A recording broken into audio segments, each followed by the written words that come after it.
Katie Pointer, Baney from USCCA, Faster Saves Lives, is up next. But first, a lot of companies are frustrated with their website. It looks old, it's out of date, and it's not getting customers. SageTree gets it. Since 2005, SageTree has been helping companies with websites that look great, work great, and get leads. Stop being frustrated by your website and get one that you're proud to share. Contact SageTree today to get a website that makes the phone ring. Getting started is real easy. 866-728-9100, 866-728-9100, and let's get that website fixed today. All right, USCCA is a sponsor of Gun Owners Radio, fantastic organization. They're also a sponsor of, or have been contributors and supporters of San Diego County Gun Owners. Fantastic organization. Can't thank them enough for all that they do. And we have Katie Pointer Baney on. Did I pronounce your name right, Katie? You got it. Good evening, guys. How are you doing? Good. Doing well. Pleasure to be with you all. And you are with USCCA. I am. USCCA and the USCCA for Saving Lives, which I'm really excited to talk with you guys about today. It is a political action committee that we launched about a year and a half ago now that is working to advance the interests of responsibly armed Americans, primarily at a federal level, again, educating and informing gun owners to participate in the political process, to understand what's at stake in every election, and to kind of be a one-stop shop for updates on federal 2A legislation, tracker, news, updates. We have an incredible website, usccasaveslives.org.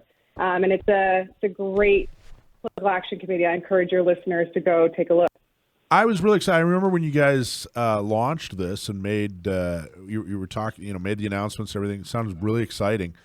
When we launched San Diego County Gun Owners PAC, one of the questions we got often was, well, gee, there's so many other organizations doing this. What makes you guys different? So what made you guys decide, hey, you know what, we need our own PAC, we need our own organization that does stuff, and what makes you guys different?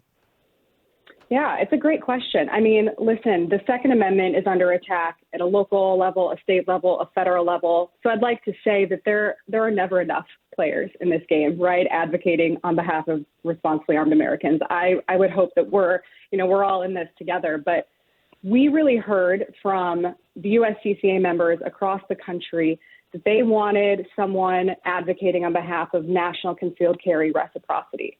That is kind of the single biggest legislative issue hurdle for gun owners today, right? Traveling between states, kind of convoluted patchwork of laws that can make folks unknowingly criminals.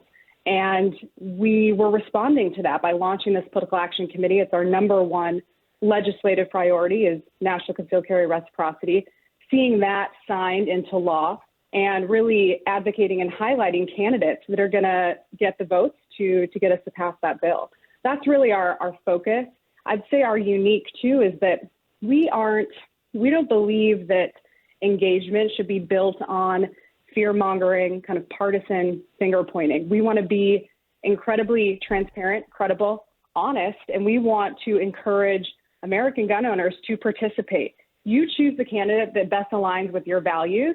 If you care about your right to carry a firearm, you care about your right to self-defense, well, here are the candidates that are going to support that right, and really kind of allowing and empowering gun owners to make those sorts of decisions. So it's been a great year and a half, but we're just getting started. So for House and Senate, U.S. House, U.S. Senate, you guys vet those candidates, and do you rate them, or do you back one horse and not the other, or how does it work? Yeah, so for this cycle, this was our first cycle, we sent out candidate surveys to candidates all across the country. We were really looking at races and kind of evaluating a handful of factors. We're looking at races that are competitive, that have, a handful of gun owners in the area, or perhaps crime is a, really top of mind issue for voters.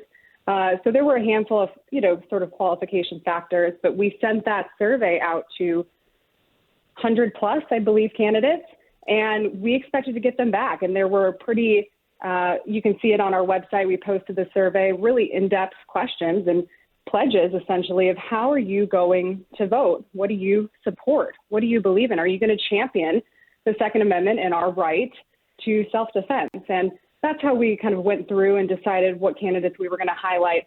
Our advertising campaign, it's pretty cool. It highlights the story of Jennifer, who is a mom of 4 and a domestic abuse survivor. And I think her story is really important because it's not the typical story of gun owners that you hear in America today, right? We were hoping that it would resonate with folks across the country, moms, dads, who have chosen to be their family's first line of defense. And again, hoping to provide that kind of alternative story of who a gun owner is in America today. That's interesting. So now, the after you have this list of folks, these are the people that you guys vetted, and they're in an area where we actually have a chance of winning, or where you guys can move the needle. What do you guys do? Do you reach out to voters in that area, or do you donate directly to the candidates, or what do you guys do? Yeah, we're running advertising campaigns, digital advertising, targeted campaigns in those districts, and so it's twofold. One is a video story, again, highlighting Jennifer, her story, why the Second Amendment is so important to her specifically as a domestic abuse survivor and now a firearm owner. And then we're also running digital advertising nationwide in addition to those targeted races that is get out the vote for gun owners. Do you care about the Second Amendment? Do you care about your right to self-defense? So they see the video. They see the video like, hey, this by the way, what a wonderful lady for standing up and telling her story. I'm sure that's not easy for her. So fantastic on her for doing that. They see that, and then it rolls into you need to vote, and here's who you need to vote for. Is that kind of the idea? That's awesome.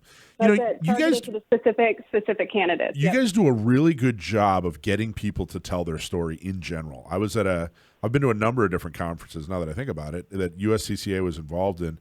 And you guys do a really good job of finding people who've used your services and getting them out in front of people and so they can tell their story.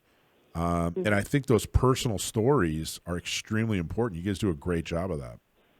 Thanks. Thanks. That's our focus. That's why we're here. We're less interested in the politicians necessarily and in the stories of everyday gun owners because they are better than any mouthpiece in Washington, D.C. could be or advocate for why the Second Amendment is so important, right? These everyday American stories of protecting themselves, their families. I mean, that's what the Second Amendment is all about. We think it's really powerful to continue to kind of highlight and encourage folks to tell those stories. Now, okay, so your number one is obviously the number one thing that you guys advocate for is people's ability to carry for self-defense. That's your bread and butter. That's your main focus. How much do you guys get involved, or are you planning on getting involved in, other areas of, other Second Amendment interests, like fighting back against assault weapon bans and that sort of thing? Yeah, I think we've slowly begun to get more involved. Like you said, there are so many great organizations out there who have their niche issues, whether they're fighting on behalf of gun owners in the judiciary system. I think a lot of our rights being defended there. There's some incredible organizations doing that.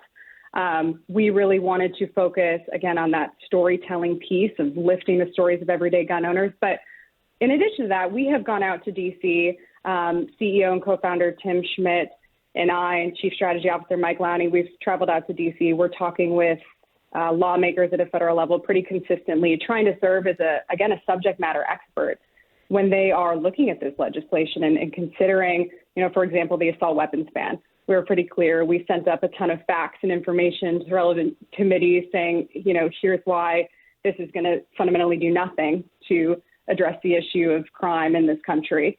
So we really want to serve as a thought leader and as a resource for folks on Capitol Hill. It's extremely important. It's gotten to the point, though, I think the advocacy work you guys do to get the right people elected is that's the ounce of prevention. Once they're in office, trying to educate and influence them to vote a certain way, that takes 150 pounds of cure. Once they're in there, it is so difficult to get anybody to do anything. obviously you have to try, have to do it. Absolutely has to be done. But for the sake of folks that are listening, it's getting people into office who are on our side, that are the right fit for us. That's we really got to do a lot of focus on that. That's where we make a real true difference in the country. And that part's difficult too, because like you were saying, there's so many areas that it almost doesn't matter. You could put $100 million into an area, and if the political makeup, if the culture is just not there, it's a losing battle. It's got to be fought so strategically. But I'm extremely excited about it. How do you guys raise money? Do you guys do you guys offer memberships, or what do you guys do?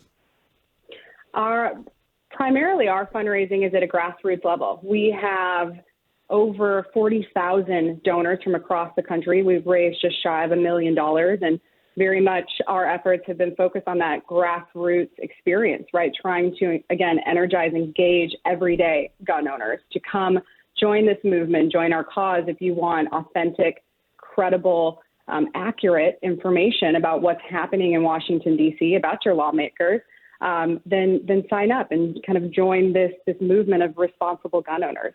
Our focus, again, really has been in that grassroots fundraising. And we've, again, in a year and a half, we've been pretty successful. But to your point, electing the right candidates is just the first step.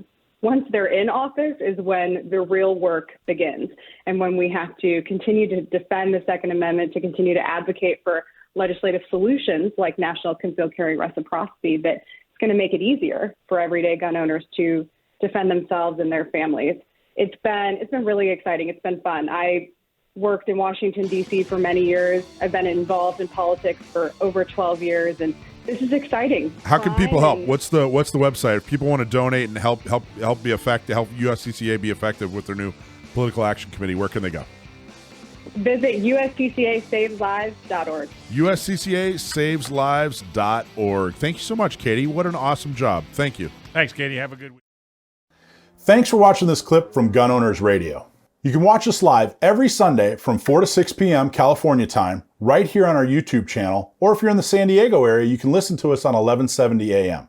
We're also available on your favorite podcast platform for free. Don't forget to like and subscribe so that you can help restore and protect the Second Amendment, not just in California, but across the country.